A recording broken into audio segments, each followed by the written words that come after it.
What's up, people? I'm Shaggy, the Opinionated Hippie, and this is part 4, the final part of my reviewing and ranking Rush's studio albums. Only have one left. It's an EP of cover songs, Feedback, which came out in 2004.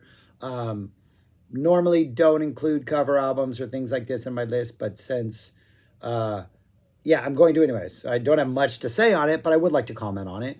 And then after this, I will post the entire rankings of every Rush studio album.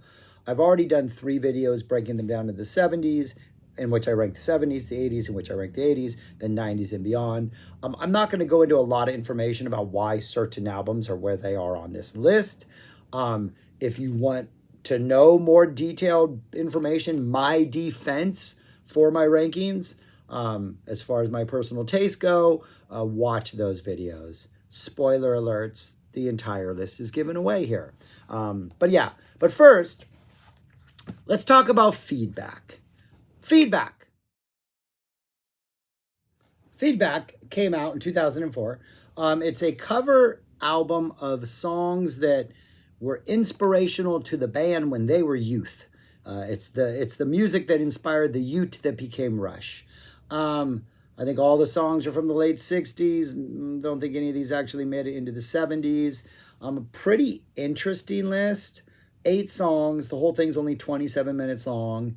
You get a Who song, but then you also get a song The Who covered in Blue Cheer's Summertime Blues, or Eddie Cochran's Summertime Blues, or The Who's Summertime Blues. You get 2 Yardbird songs. You get 2 Buffalo Springfield songs, and then you get a Cream song, Robert Johnson / Cream, and then you get a Love song, which out of the 8, I think is the one choice that is absolutely inspired and absolutely awesome. And we need more people to cover Love because, one, they're a band that I think just got overshadowed by everything else that was happening in the 60s, that especially being from the West Coast and on the West Coast. But Love was kind of one of the original sort of LA freak music bands in that scene, though they were folk psyche more than anything. But there's a cover of 7 and 7 is on here, which I think is the most inspired choice on here. But everything on here is played with utter love and sincerity and reverence and energy. And I think my only complaint, or why it doesn't interest me, is I generally don't like cover albums. Just the whole concept doesn't excite me. And I don't think any of these song choices, like, I like the bands they're picking from, and if they're being true to themselves and these are the songs that inspire them, great. No problem there. I just wish deeper cuts had happened. Like the Who song that is covered is The Seeker. There's a list of like 5 Entwistle songs I think Rush could have destroyed, or a couple deep cuts off like Tommy or even Quad that they could have done some really interesting things about with. But The Seeker's on here. But yeah, so it's 8 songs, opens up with Summertime Blues. You get the Blue Cheer version with a really nice sort of intro, only Rush makes it even heavier. I think on all of these songs, Lifeson seems to be the person that's having more fun than anybody. Lifeson is fantastic. They're pretty much staying true to the arrangements of the songs, but letting Lifeson drop solos or being heavy. There's layered guitars. So on some of the songs, like For What It's Worth, you'll have the boom boom going through it, but then Lifeson's also like dropping licks and solos between verses and stuff like that. So it's pretty good. It's pretty neat in that way. I think Rush is having a good time. Summertime Blues, Heart Full of Soul, which Summertime Blues, I think Geddy Lee's voice works for it. The whole song works. Heart Full of Soul, it's just, I think some of Geddy Lee's voice, I'm like, that's right. It's not the original. Or it's not, the singing's going to be a little bit different. So the voice kind of also draws attention to the fact that it's a cover. But Heart Full of Soul, we get a For What It's Worth, which to me was like, why would they cover this? But I think they do a pretty good job of like muscling it up. It kind of works. The Seeker, Mr. Soul, which is just, it's a pretty obvious choice, not necessarily a deep cut in any way, but you realize what just a weird, great song Mr. Soul is. That is a song I think, like, I'm not really familiar with Rush's touring career in the 2000s and on. I didn't see a lot of Rush shows after this album came out, so I don't know if they were doing these songs in their set list. I'm going to do a deep dive into their live albums after this, so I will find out. But these are songs like if they just dropped them in a set, I think would be fantastic because they really do a really good job on these. 7 and 7 is pretty much the same up-tempo kind of country-ish flavor that Love brings it, but with a little more Rush muscle. We get Shapes of Things, and then it closes out with a pretty good Crossroads. But yeah, 8 songs, less than 30 minutes. It's a fun listen. I think Rush sounds great as a band. I think Lifeson is the winner here. But it's not something I'm super excited to return to. But in listening to it, and I've only listened to it a couple times in the last couple weeks, I did enjoy it each of those times. But yeah, it's not something I'm dying to get back to. But anyways, that's feedback. And after this short little pause, I'm now going to rank the albums. So these are the albums. I'm going to do it in groups of 5 because there's 20 of them. Seems easy. Yeah, that's it. There, again, I have explanations on the other videos. There's your bottom 5. Went back and forth on what I thought was least boring, Roll the Bones and Presto. They both have moments. The band is still Rush. I think there were moments where you're still like, oh, this is really good, but then more often than not, the songs kind of dip into like, kind of forgettable. So, but ultimately, I did think Roll the Bones was the weakest, though they could be tied for 19, I think, pretty much. Feedback at 18, it's maybe even better than some of the ones higher up on the list, but cover albums just do nothing for me. 17 is Hold Your Fire. Starts off really strong, but then I think just kind of becomes forgettable after that. And almost disappointing after what I do think is kind of a strong intro. And then Counterparts, which I think is getting strong. Like it has some really actually great moments on it. They just don't, again, it's just not a consistently great album. So those are your bottom 5. Your ones that just missed the top 10, you have Test for Echo, better than Counterparts, a little more consistently great. The Prog returns to the band. You have Vapor Trails, which is just rock and roll, like Rush rock. They're on the attack. Pretty good listen. Pretty awesome energy for that one. And then you get Caress of Steel, which I think is a good album. It's just, there's 12 better albums, but it being number 13, I think it's still worth checking out. I think Vapor Trails is worth checking out. I think Test for Echo with the progginess, like the top 15, like this band put out a lot of really good albums. But I would drop Caress of Steel to 13. I'm not a really big fan of the epics. I feel like the longer stuff on here, they've yet to like figure out how to make it feel organic instead of just like stitched together. It feels more Frankenstein-y instead of just like this organically birthed monster.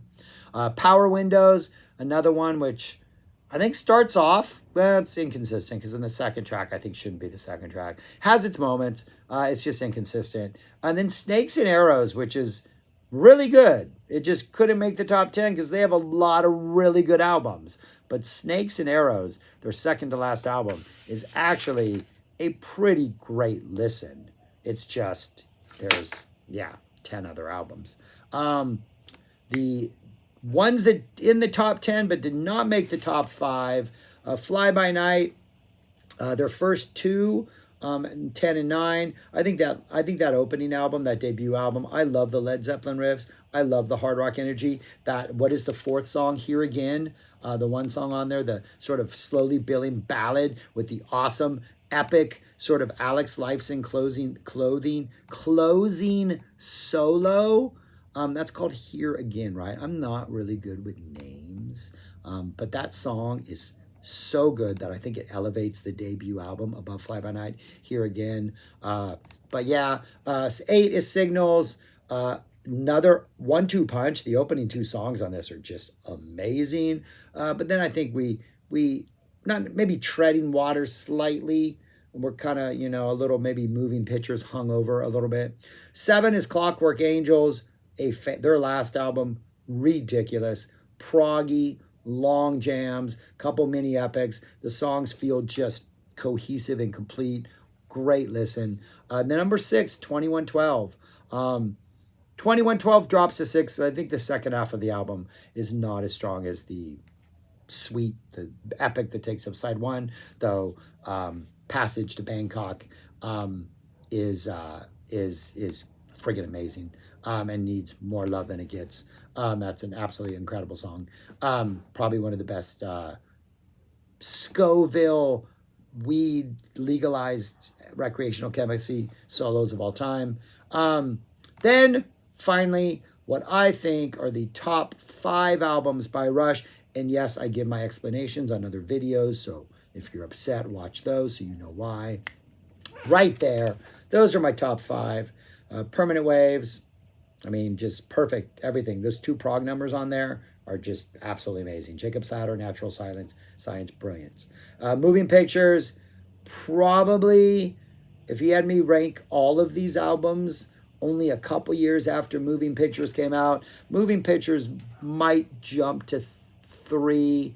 I don't think it's going to pass the top 2. But I've heard Moving Pictures so many times that it doesn't feel like it offers me anything, but I can't deny its greatness. Though I definitely listen to Clockwork Angels more these days than I listen to Moving Pictures, but I recognize Moving Pictures is a better album. Top number 3, Farewell to Kings, just perfect, just opening, the Xanadu, the closing track, just 2 of the best longer epics they've ever done. Everything in between is fantastic. Number 2, Grace Under Pressure, it's just a magical album. I think it's perfect. I think the synths are perfect. I think the dystopian nature of the entire album, the electronic drums, to me, I've never really been able to connect with electronic drums, right? It is something that still, when I listen to it, I like, and I can only handle it on albums I grew up with because it doesn't disturb me.